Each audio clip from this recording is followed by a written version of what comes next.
Well, it could have been a scheme that Todd set up for him to come to you with the bullshit. Thank y'all for clicking on the video.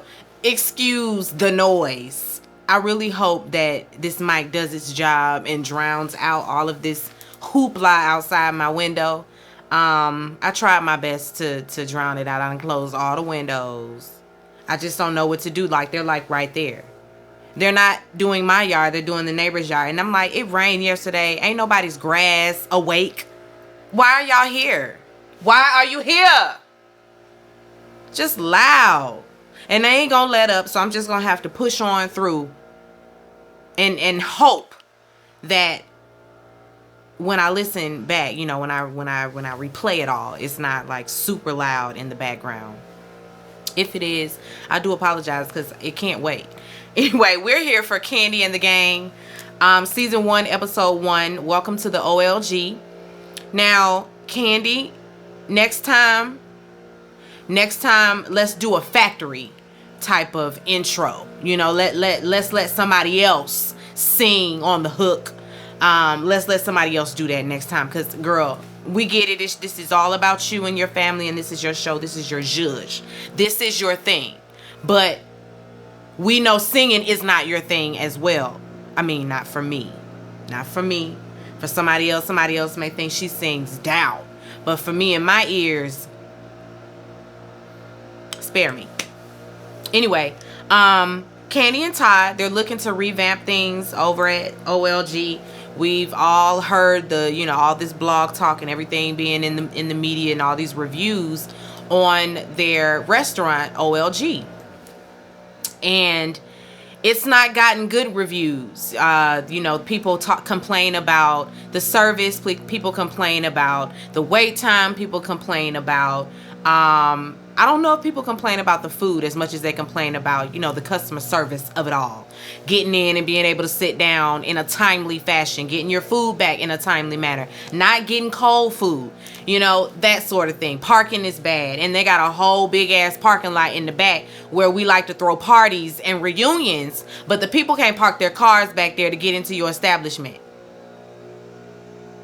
See, parking downtown is already a hassle, which is why I try my best not to have to go down there. I try my best. If I want to eat good, okay, we're gonna go into Peachtree City. We're gonna stay on the south side as much as possible.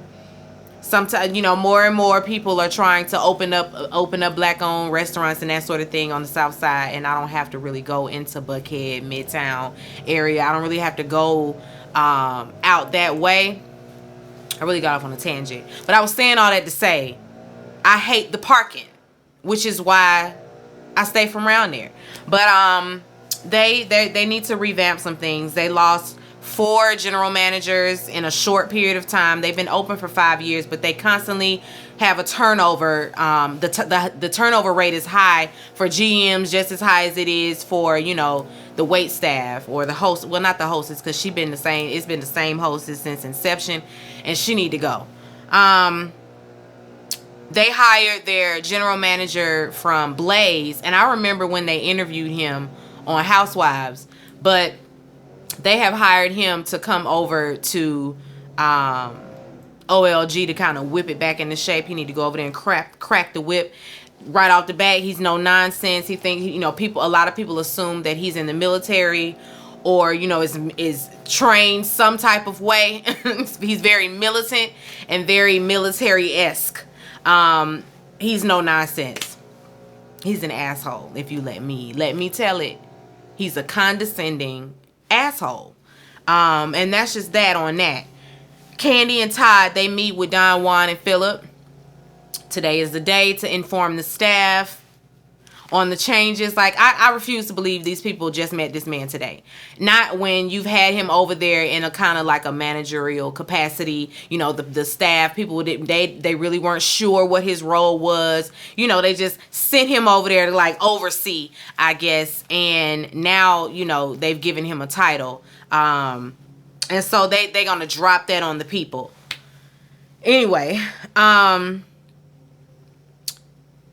Philip says that the OLG is different than the other restaurants that he's used to.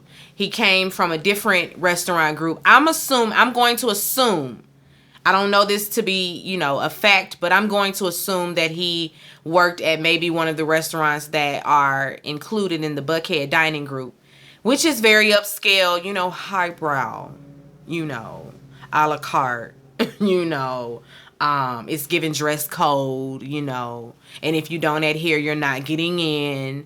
It's one of those, it's that kind of feel. Fine dining. And I feel like he's saying he's coming from fine dining and coming into, hole in the wall, hot wing establishment. And I don't like that. I don't like, you don't come down into the black world and then first of all, he led with, he left that to, come over and he wants to work for black restaurants, and, he wants to be around, black, he wants to be involved in black owned, establishments, more than pushing, our counterparts and their establishments. And I'm just like, bullshit. It sounds good, but you don't give me somebody that wants to reach back in any capacity. Not when you look down on your employees or your subordinates, for their role, i.e. the greeter. So to you, she's just a greeter, and you're not gonna worry yourself with greeters. I'm not gonna worry myself with hourly employees. See, you're condescending and you're an asshole. Anyway, moving on. Chandrika, she's the hostess. She's rude as fuck. She's rude.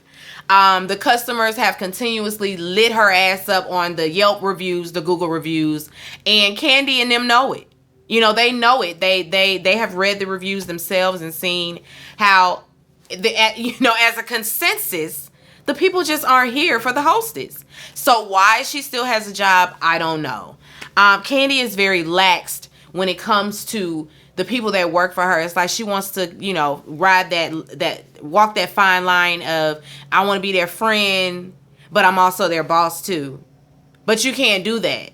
You can't create that type of environment and then throw somebody in there like Philip and think that the people are going to be receptive to that. Most people would be like, wait a minute, you fucking up the morale over here. We got a family, laid back type of situation. And then here you come on your Miss Trunchbull. It's not going to go over well. It's not going to go over well. Then we got Dom Unique. She's the bartender. She's from Miami. She's a professional dancer, by day. That's where the goal is. She wants to do that more so than being a bartender. Bartending is what she's doing on the side. So dancing comes first, and so she goes in and out, I would say. And that's, to me, that's not, when it comes to this type of business, like restaurants and, in the food service industry, it's not rare that you can leave and come back. Because when I worked at a sports bar in the airport, I worked there summers when I came back here. I worked there, during the Christmas holidays. Anytime I was home for more than a week, I was going back to work, and I was calling them before I got there. Oh, I will be back in town. Okay, we're going to put you back on the schedule. So that's just how that works, especially when you have seniority. So I can see her being able to jump in and jump out, when a dance opportunity comes. Kandi is probably like, cool, go ahead, we'll be more than happy to have you back when you get back. And having that type of loyalty, it creates a rapport between you and your employees, but it also can set you up for failure. It can also set you up for failure. But anyway, Brandon, he is the manager.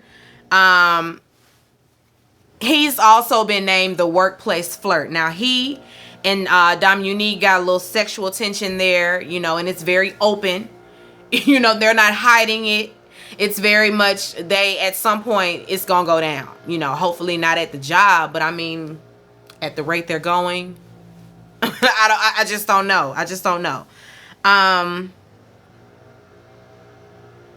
They're holding, he's holding the morning meeting while Kandi and Todd and Philip are downstairs, having their conversation before they go upstairs to introduce Philip.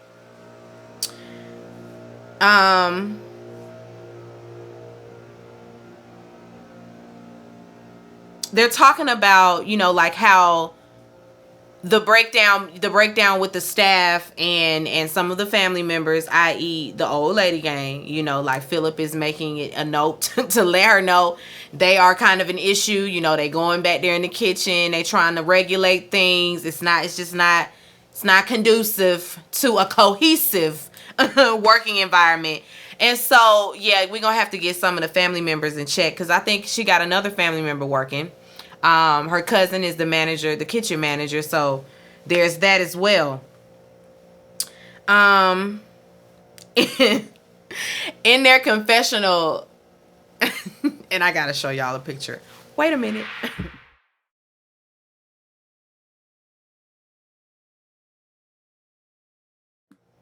So, in their confessional, they were asked if they consider themselves a gang, and it was an emphatic no. Bertha say, no, we go to church every Sunday. and of course, Mama Joyce said, excluding me, like count me out of that. She ain't in church every Sunday. She there sometimes, but she not there every Sunday like Nora and Bertha go. Okay, so they go back up there, and interrupt the morning meeting. Kandi, she announces that Philip will be the new director of operations.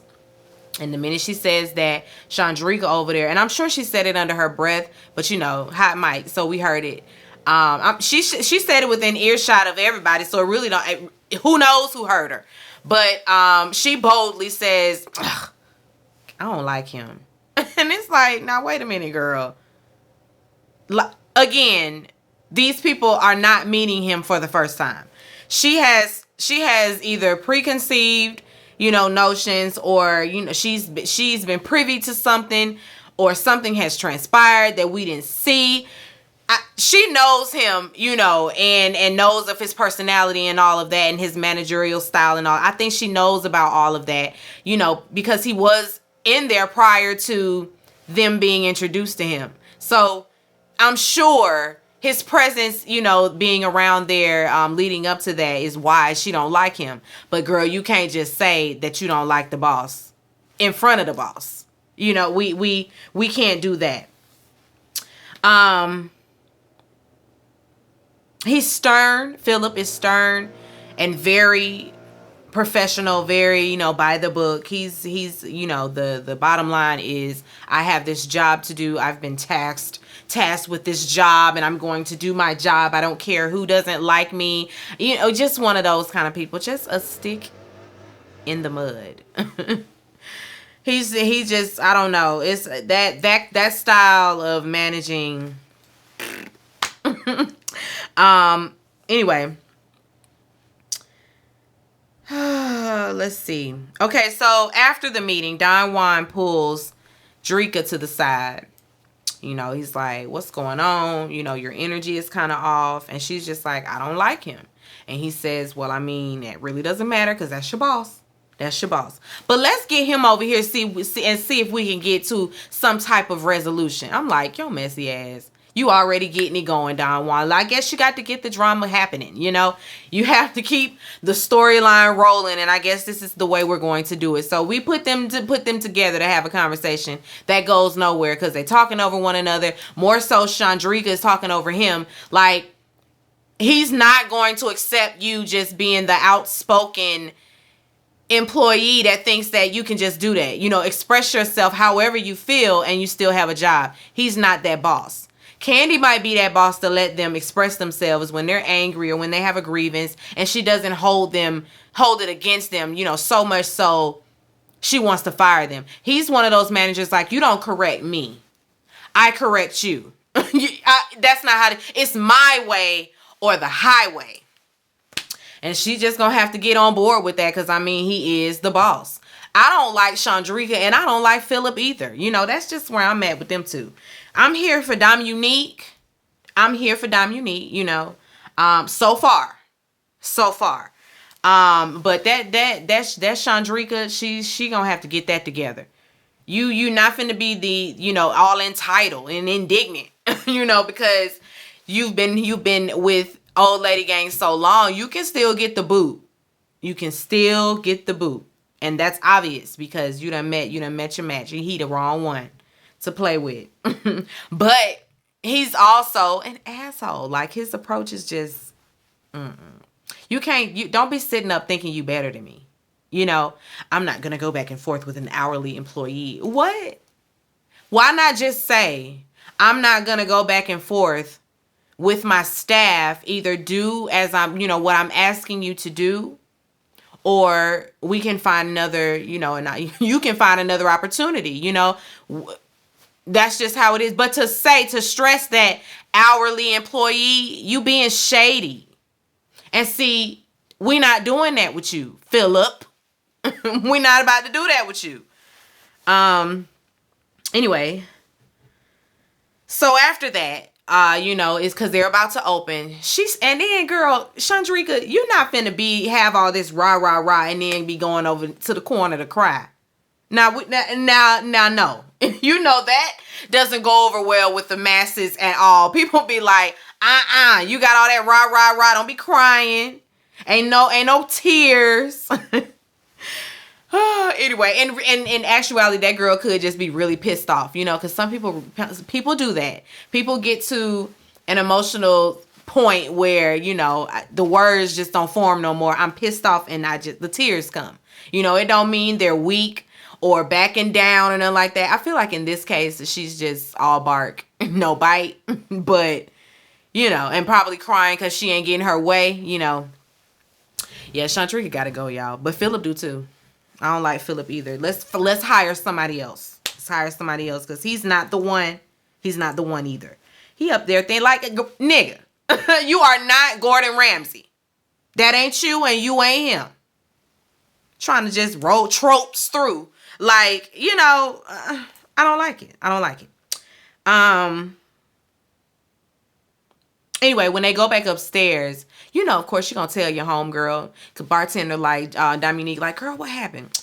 Nothing, girl, just down there arguing with Philip. And then Philip walks by. Are we still talking about this like I'm not in the room? Chandrika, just go home. Just go home. Because you obviously need time to talk to your coworkers about what's going on. And I don't have time for that. We're opening. So just go home. And sis had to go home, I mean. She went home, getting on her social media and dragging her boss yet again. It's like, girl, you really don't want your job. You in the real world, not reality TV world, but in the real world, girl, that job would have been finito, done for. You would have been out of it. Anyway, but still, it's like, can you just leave her alone? She talking to the home girl. Now, granted, girl, get to your post. Talk on your break. But he's just catty. It's a tit for tat with the both of them. And as the manager, you really dumbing yourself down. When you could just shut it down and just be that. You could just fire the girl. And then just going on about your business, but you be trying to be catty and petty and go back and forth and all of that. And meanwhile saying, I'm not going to go back and forth I'm not concerning myself. She's a greeter. Like she's nobody and she's nothing because she greets the customers. You obviously need her or need a greeter, I should say. Stop making it seem like they're nothing to the establishment because they are the greeters. They're the people we see soon as we walk into this building. And if they ain't up to par, 9 times out of 10, people gonna turn that ass around and go back home. Which is y'all problem in the first place. Chandrika gotta go, y'all. But Philip do too. Okay. Let me skip through here because it wasn't, it didn't give us we really were just like getting to know the different characters because these are characters. This is all a show. This is all a show. Kandi, she goes to Mama Joy's house and, we got to be reintroduced to the OLG. I did not know that they were this up in age. I mean, they look great. They look great. Aunt Nora is 82, and she looks amazing, so lively and vibrant, and youthful and spry. I love it. Aunt Bertha is 80, and Mama Joyce is the youngest. She's 72.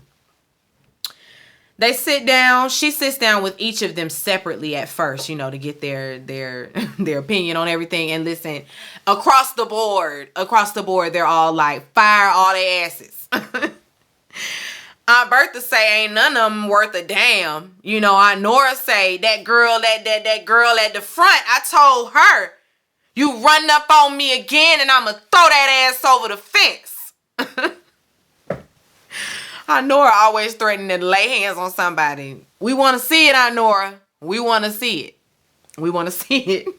Anyway, they all, I can just wrap their conversations up.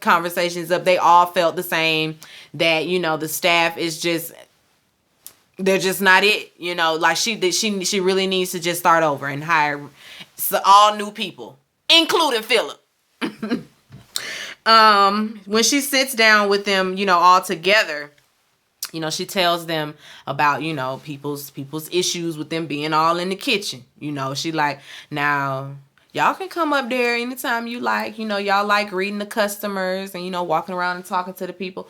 That's cool. Sharing your recipes, that's cool. But please stay out the kitchen. Please stay out their kitchen. We don't want nobody getting hurt. We don't want nothing happening. Please just stay out the kitchen, okay, aunties and mama? And, they agree. And then she tells them that she's planning to have a family reunion, OLG style, with the old employees and, the new ones, that they're going to bring everybody together out in the back of the restaurant. They down. They're going to be there. Okay, then we see another person, Torin. Torin used to be the event coordinator for OLG. They were stretching him too thin, so he had to quit. She's solicited his help again in putting together the reunion, and he's on board with that. The event is happening. It's time for the reunion. People are showing up. Everybody's coming into the building, or out there to the parking lot, I should say. When Drika shows up, she says she gonna keep it cute and leave. She says that as it relates to Philip and how he wants things ran, she just gonna have to bite the bullet and do what it is he's asking her to do. Do your job and go home. That's where she's at with it. She really don't have to speak to him. She ain't got to say nothing to him. She don't have to acknowledge him. I'm just gonna do my job and go home. Okay, we can agree that that's all you need to do. The old employees are showing up. We got Torin, like I said, and then there's Brian. He was the old bartender. He out there passing out flyers for his food truck. He left OLG, but Kandi asked him to come back, and he says that he's gonna come back, so he'll be back. Then there's Rashard. Rashard is the host at Blaze, and since Blaze is supposed to be their upscale fine dining, he's one of those hosts, who's dressed, and I'm hesitant to say it because fashion is up to interpretation. And so, if you say so, but he's a fashionista, if you say so. And, he's supposed to come over to OLG and bring that flair that he has over there at Blaze. And so he's more than happy to help. He'll be right on over. He's also very condescending and elitist, because he works at Blaze. Still a host at a restaurant. Because it's Blaze, he feel like he's shitting on the folks over there at OLG. If you don't own it, please sit back and eat your food, okay? Anyway, and he came back over there to OLG, of course, to get paid less. Like, who does that? But I guess the incentive was TV, and being on TV. So he ain't turning that down. Maybe he'll be styling somebody soon. Who knows? But he better put together some looks while he's on this show, since he say that's what he do. Rashard wants to meet the hostess that's already there, so she introduces him to Chandrika, and they kind of hit it off, you know, like they're cool. I feel like they're gonna be okay with one another. So far, so good, I guess. You know, they are meeting at a party, they drinking, you know, of course it's a vibe, as the churn would say. As the party is going on, Dominique is just getting more and more wasted. You know, it's open bar, everybody drunk, you know, at a certain point, and Todd just shuts it down. All right, we're going to have to shut the bar down because these folks getting drunk. We don't want no issues. The next morning, Drika late for work. You know, Don Juan, you know, where's Drika? Where's she at? She's supposed to be here, be at her post. You know, she's the host. She in traffic. Talking about she ain't got the traffic down yet. Been here 4 years, but she ain't got the traffic down yet. She taking out her rollers, just taking her precious little time getting on to work. And when she arrives, that's when they're opening the doors. She putting her purse down and opening the doors to open at the same time. Girl, you cutting it close. You cutting it close. Rashard is also there for his first day. And like I said, in judging off of his, you know, countenance, it's like, this is very ghetto. Oh my God, I am so above all of this. Oh my goodness, I cannot work here. All of these ghetto people, it's just so many people. But granted, there isn't any structural order in that place. It's just like, where these people supposed to wait for an hour for their seat? You just got them all piled up telling them the wait time is an hour. The wait time is an hour. Oh, we're looking at about an hour and a half. Oh, we're looking at about for about 45 minutes to an hour. Oh, we're looking at an hour. They telling everybody that and steadily sending them downstairs. And Rashard is like, we ain't got nowhere else to put nobody. We ain't got nowhere else to put nobody. And you know Chandrika don't care. She's a terrible, terrible trainee. Or trainer. Trainee is the person being trained, right? She's a terrible training hostess. And in the midst of all of this, the power goes out. And so now the people sitting up in there in the dark. And, you know, Mama Joyce is there and she gets on the line calling Kandi, and Kandi's like, Mama, I'm pulling up right now. Power out. And Kandi's just so cavalier. Oh, I mean, this happens all the time. The power goes out all the time here. Yeah, we probably should invest in a generator, huh? It's been 5 years and we haven't done that yet. But I mean, we just didn't see, you know, like, we didn't find it necessary to get a generator. Why do that? Todd up there the same way. Cheap, and cheap. Ain't gonna invest in it. It just take too much time out of his day, I guess, to go down around there to the city and figure out, you know, what type of, what he needs to get the generator. Get the generator. The people, it's hot.